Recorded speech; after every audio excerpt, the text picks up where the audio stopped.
This is the Dzogchen Sunday Lama Jigme Gyatso of the Buddha Joy Meditation School.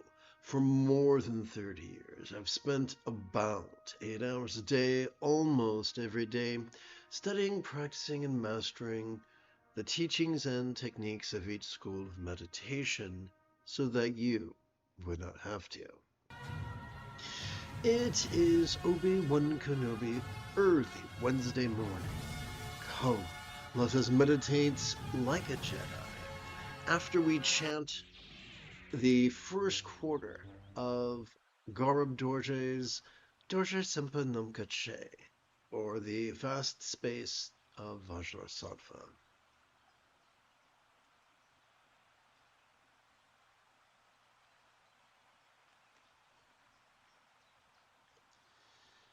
Together. This vast space of Vajrasattva, the archetype of simply noticing and relaxing, the all-good expanse of the field of reality, is an all-releasing and pure modality, uncreated, unceasing, and unthinking. Loving kindness is already complete. So compassion is not pursued. Supremely vast and deep, no quality exists to acclaim. Intentions unstirring from their own nature, through non-action, all released and activate release. Unseeking spontaneous awareness, liberating reveals the modality of release. Vajrasattva like the great elements, naturally present in all beings, even though false notions obsess us. Releases spontaneous but only in him. So let's see if we can shed some light on this.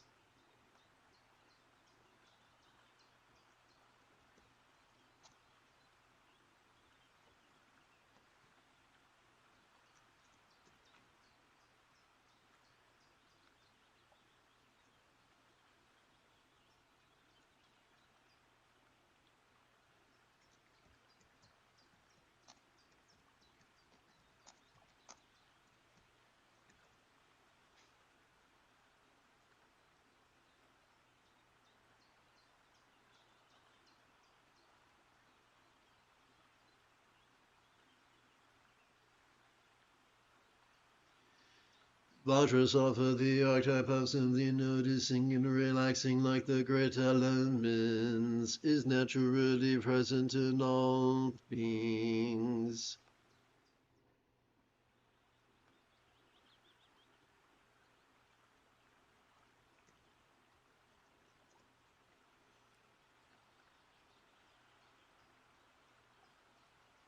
So what does that mean?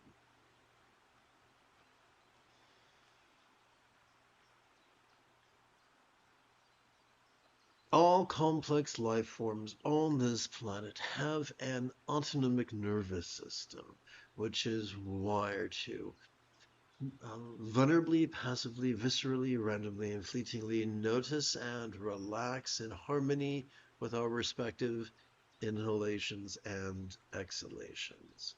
So this, the whatware, which makes possible noticing and relaxing, is common to all beings. It is this capacity to notice and relax that makes possible spontaneous release. Together. Exalted, pristine awareness, so elusive, can be accomplished through means and insight. Although these appear as supported extraneous fiction, real pleasure arises only spontaneously. You know, I think would be really, really cool is if we went back over here and actually added an image of the autonomic nervous system just so that it makes more sense. So quick like a bunny, I'm going to hit Insert, Pictures, Device. I'm going to hit Pictures again and look for N for Neuroscience. And I'm going to look for Autonomic Nervous System. So let's look for the sympathetic and let's look for the parasympathetic. And let's hit wrap text and behind text. Okay.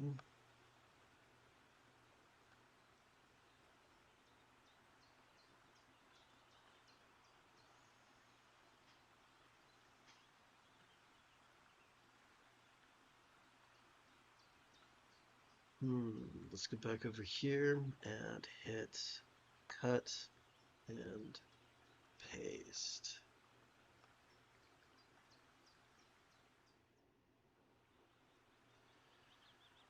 Let's go back over here and hit insert yet again, and this time look for our image of the parasympathetic nervous system. Let's hit wrap text and behind text and go over here. In the words of Eric Cartman. Let's see if this fits okay on the page. Almost. Let's go up here. A little bit more. Okay, about here.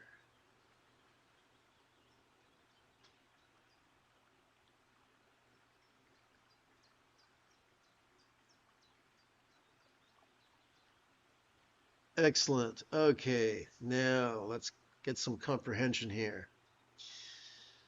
It is the, well, how lame was that? Okay. Insert pictures, this device, sympathetic. Okay. Let's hit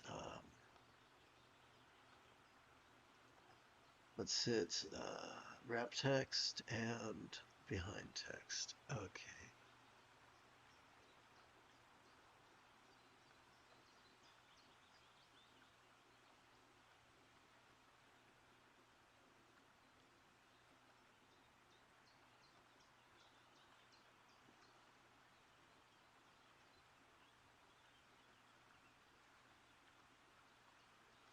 Okay, take two from the top. So, Vajrasattva is the archetype of noticing and relaxing. Every time we inhale, whether we know it or not, we are wired to automatically access the region of our autonomic nervous system known as, well, the middle bit of our autonomic nervous system, which functions as the core of our sympathetic nervous system, which is evolved to help us to vulnerably, passively, viscerally, randomly, and fleetingly notice all mind's antics of perception, emotion, intention, thought, memory, and imagination. All of them, whether they are external or internal, physical or mental, pleasurable or painful, interesting or boring, glorious or grotesque.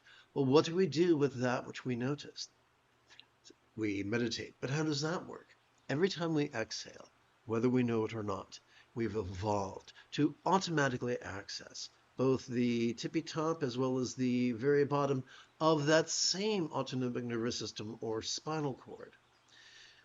These two extremes, working as a team, function as the core of our parasympathetic nervous system, which has evolved to help us to physically relax and mentally release during our exhalation to such a degree that that which we noticed during our previous inhalation could fleetingly feel at least a little bit less stressful, less permanent, less defining, and even as non-graspable as a vast empty void, like the illusion of the infinite azure sky on a bright and beautiful cloudless morn which, although could look tantalizing to the eye, feels non-graspable to the hand. And so we see that emptiness is just a metaphor for the fleeting experience latent within each exhalation. The same holds true for the idea of no self. No self only makes sense as a figure of speech. As we relax into our exhalation, whatever label, whatever identity we might have noticed during our previous inhalation, you guessed it, could fleetingly feel at least a little bit less stressful, less permanent, less defining, and even less graspable. This is not something to be believed. This is not something to be understood. It is something to be experienced viscerally as we relax into our exhalation. And now, let's continue chanting. Exalted, pristine awareness so elusive can be accomplished through means and insight. Although these appear supported extraneous fiction, where pleasure arises only spontaneously. So it is Sturgeon's law reminds us that 90% of everything sucks, including meditation teachers. 90% are all about patriarchy. Patriarchy presents itself as institutional Buddhism. These are the people who espouse enthusiasm to be rigid, fearful, superstitious, controlling, elitist, cryptic, competitive, and cruel. Only about 10% are interested in matriarchy's proto-Buddhism, which is all about being flexible, loving, rational, laid-back, egalitarian, lucid, cooperative, and kind. Those who are very, very controlling will chase bliss. Those, which is as foolish as trying to chase a cat. Not going to work. But if you sit very quiet and open up a bag of treats, the cat will come to you. So our job is not to chase bliss. The presence of bliss is not an exoneration. The absence of bliss is not an indictment. Whatever we feel, whatever, as we relax into our exhalation, whatever bliss or non-bliss we might have noticed during our previous inhalation, could feel as if they were melting into the simplicity of just sensation. So it's not our job to chase bliss or trance. It's our job to cooperate with it's our job to take a relaxing break from the exhausting habit of actively competing against our own autonomic nervous system and instead cooperate with it, vulnerably, passively, viscerally, randomly, and fleetingly. Let's continue.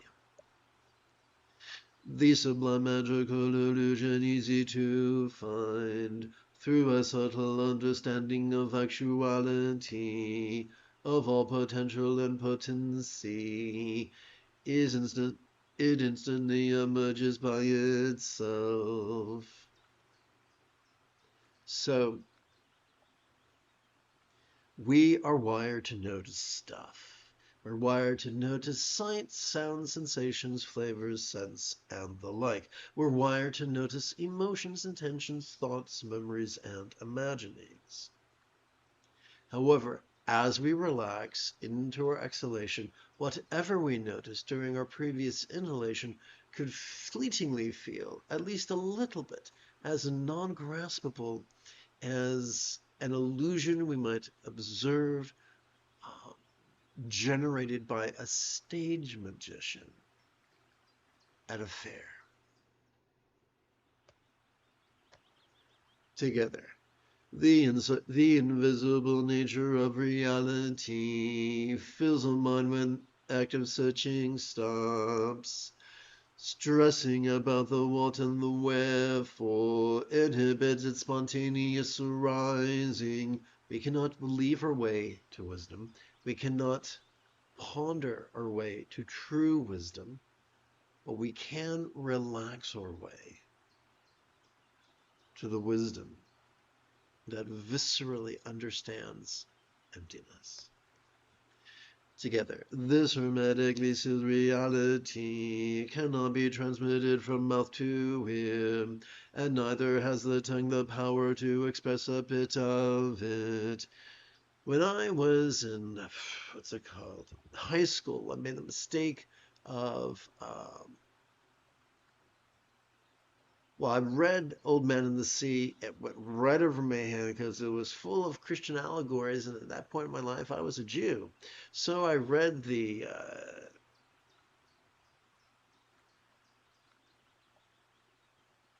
Cliff's Notes, and I was able to parrot the conclusions found in Cliff's Notes, but the teacher was not impressed.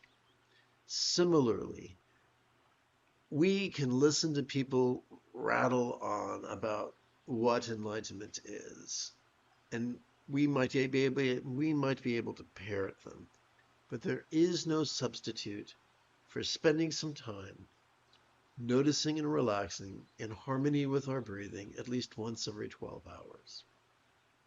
It's so potent that the Buddha taught in the second to the final passage of his Discourse on the Four Bases of Mindfulness that one could master his path in as little as 7 days.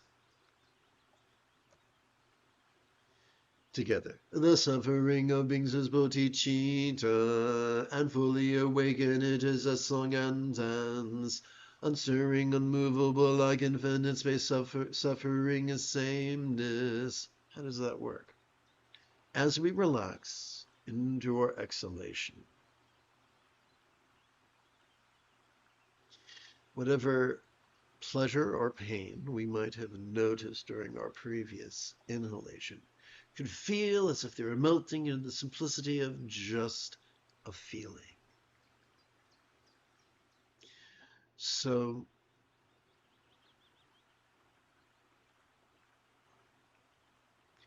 once again, physical pain, neither physical nor emotional pain is an indictment. Neither physical nor mental pleasure is an exoneration or an acquittal. Both are just simply things occurring in our body and mind. Not our job to ignore them. It's not our job to recite platitudes at them. It's our job to notice and relax in harmony with our breathing. If anything, the greater the turmoil we experience, the easier it is to notice it and relax.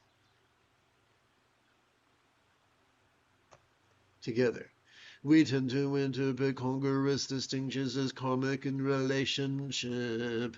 Inasmuch as karma holds sway, spontaneous awareness is lacking. Those of us who are fond of science remember the phrase that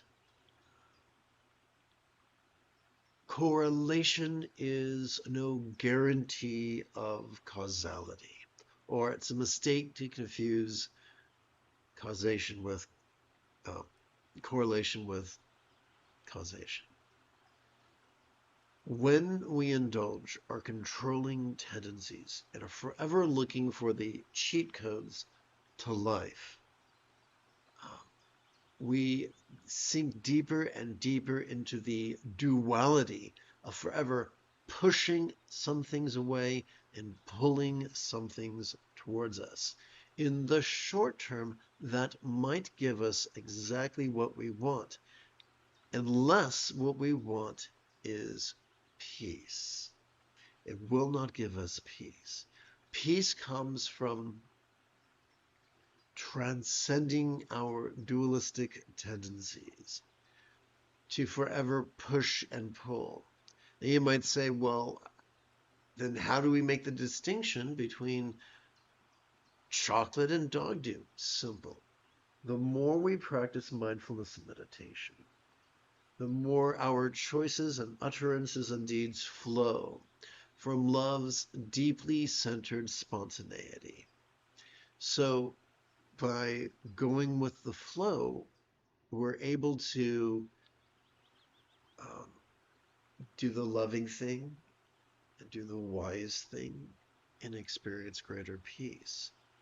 However, remember, that's the opposite of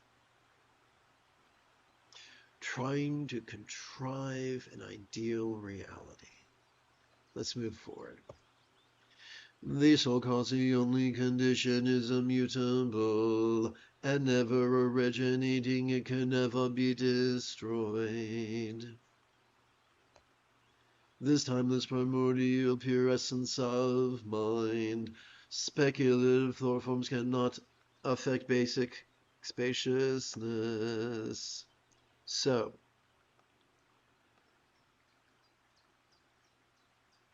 there are a bunch of cranky people who insist that we must not ever think. We must not feel an emotion. We must not think a thought. We must not see a perception.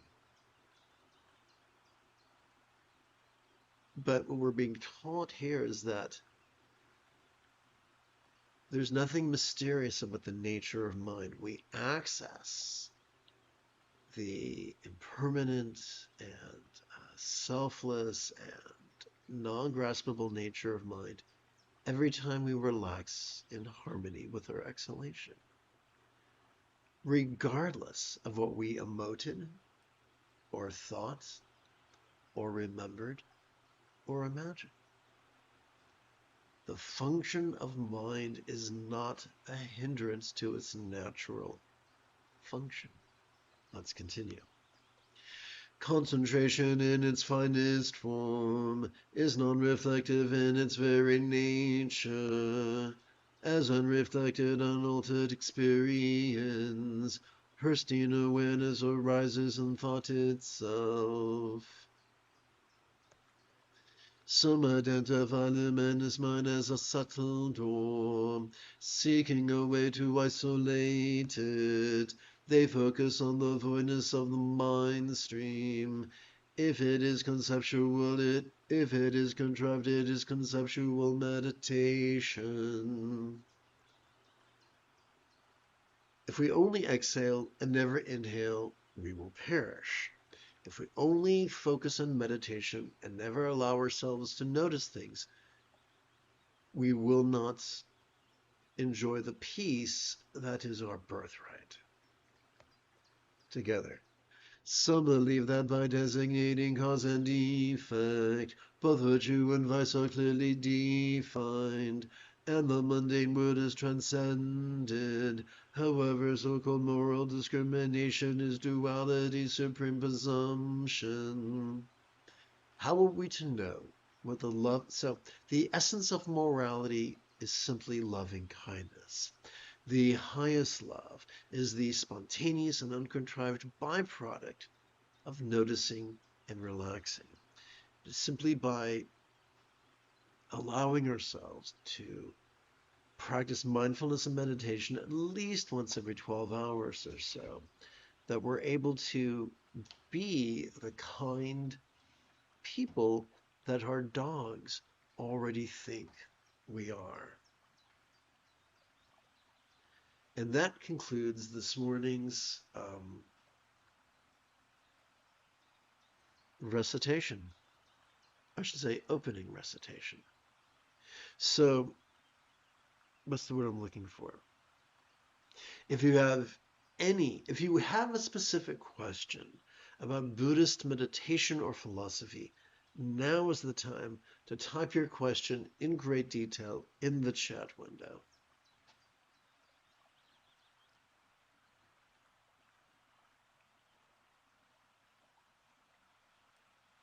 For the remainder of this morning's live stream,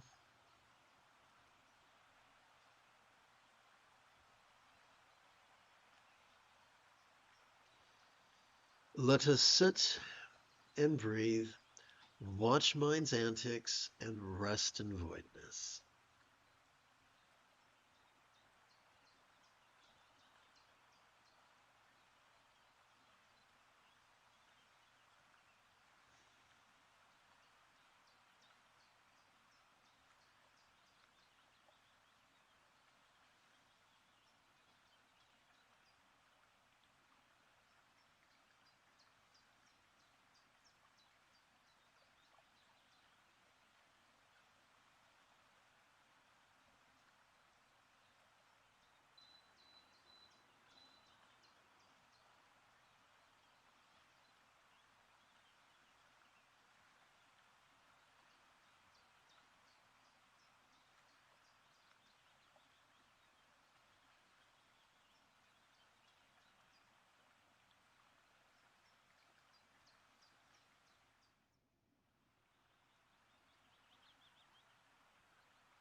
You have taken your first step into a much larger world.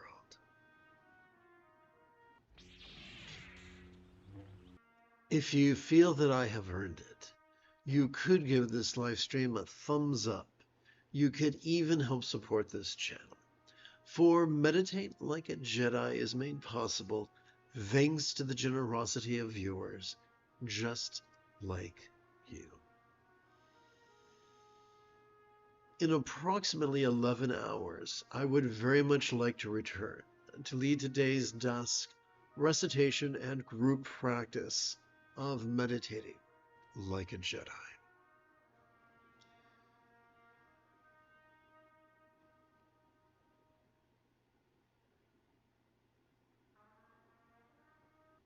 And if you are as geeky as me, may the Force be with you always.